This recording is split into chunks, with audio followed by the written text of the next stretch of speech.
Hello, my name is Jane Brophy. I'm presenting on the topic of alcohol consumption in young adults in Australia.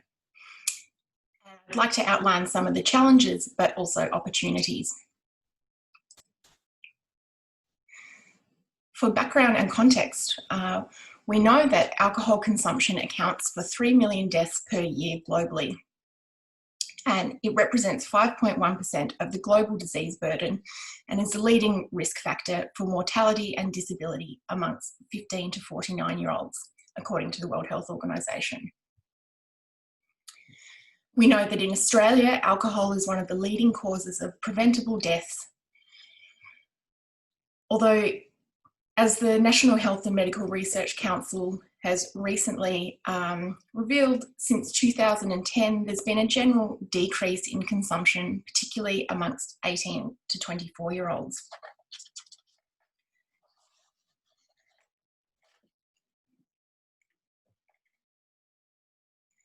However, it still presents a problem from a disease burden perspective. So what do we know about young adults and alcohol in Australia? According to a 2002 national survey of secondary students, the authors found that by the age of 14, around 90% of students had tried alcohol. By the age of 17, around 70% of students had consumed alcohol in the month prior to the survey. It also found that the proportion of students drinking in the week before the survey increased with age, from 19% of 12-year-olds to a peak of 50% amongst 17-year-olds. So this demonstrates that consumption is increasing with age, even at, in such a young cohort. However, in 2020, the Australian Institute of Health and Welfare found that the average age in which young people aged 14 to 24 tried alcohol had steadily risen from 14.7 in 2001 to 16.2 in 2019. So this shows that there is a trend towards young people delaying the age at which they first try alcohol. They've also found that there's a long-term increase in proportion of young people who abstain from alcohol. So this shows that the trend in alcohol consumption is decreasing. So if the trend is declining, how do we define the problem now? Well, there's still a persistently high consumption level amongst young adults. So in that same 2020 report, the Institute of Health and Welfare found that 46% of students aged 12 to 17 drank alcohol in the past year, and 27% in the last month before the survey. It also found that 43% of students who were current drinkers were obtaining alcohol from their parents. And we know from an extensive body of literature that the earlier a person starts drinking, the greater the risk of lifelong harm. So to come back to the previous slide, while that trend in delaying the onset of drinking is moving in a positive direction, there's still a long way to go. So the question then becomes, how can we understand and further support individuals to make healthier choices young adults, to make healthier choices through population level interventions on that population.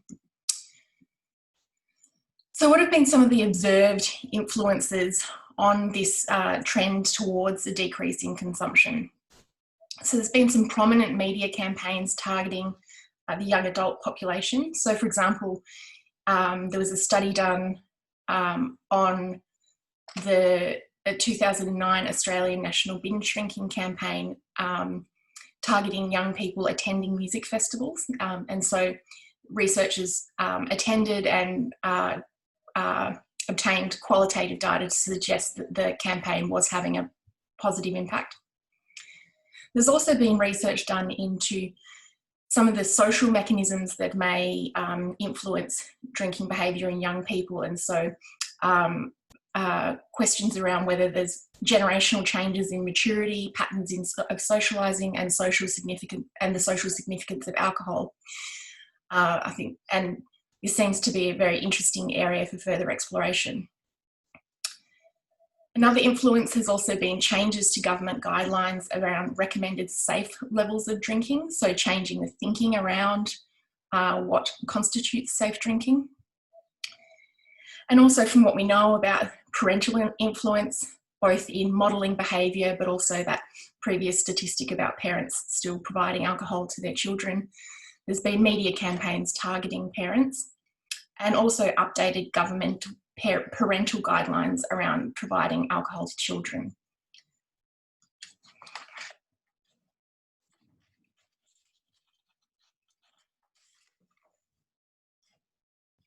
So there are still some persistent kind of old challenges, but now COVID-19 presents a whole new set of challenges. It'll radically change the context in which young adults are making choices about alcohol, such as parental behaviour. We've seen a sharp increase in consumption according to sales recently. But there's also going to be potential challenges as well around funding for health promoting programs and services. A recent research, a systematic review in 2015, examined the interplay between recession and drinking behaviours. It found that it was not a particularly linear relationship and depended a lot on one's social position. So for some people it means that a lower income means less consumption. And for others the stress of a recession can feed into increase in unhealthy drinking behaviour. And so so not only will young adults themselves be impacted by the pandemic and recession, but the kinds of behaviours that they'll be socialised into and the people they'll be interacting with will change quite radically. So this is going to be a particularly interesting area of challenge. However, I think it's important that we also look for opportunities.